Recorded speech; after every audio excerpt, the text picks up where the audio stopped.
Magandang araw po.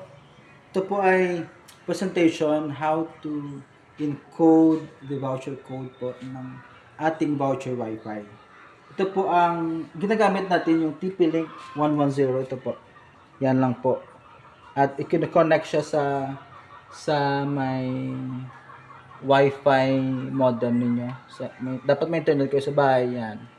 PoE to TP-Link LAN to modem. So, but this video po ay paano po natin i-connect yung voucher code po sa mga client natin, ng cellphone natin.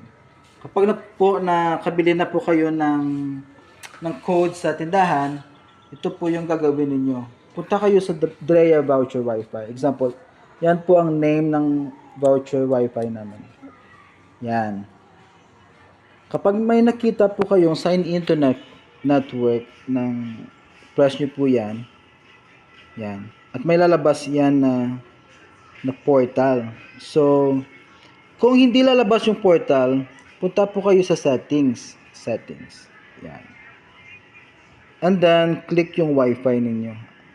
And then, you have also to click the Drea Voucher Wi-Fi. And then, magre-redirect rin po yun sa portal po ng voucher Wi-Fi ninyo. And then, dito po natin i-encode yung voucher code natin. Dito po. Ito po yung portal ko, customize na po. Pero pag bili nyo po ng voucher Wi-Fi device, hindi pa po customize. May TP-Link pa yon. Pero if pa-customize nyo, worth lang po ng 200 peso lang po, customize na po yung portal. Pero parang pareho lang rin yun po. Ito po, lagay nyo po, for example, 427 560 and then connect. Then you are now connected. Yan. You are now connected po.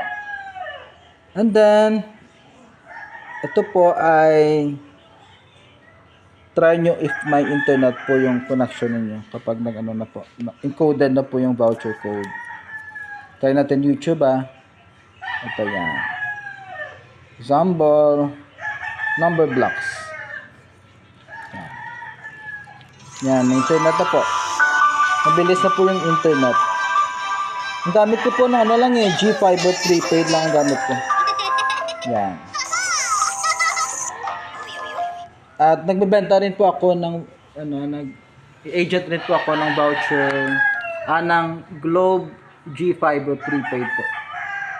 Yan po ay 50 Mbps na po. At 699 lang po monthly yan. Okay po. So,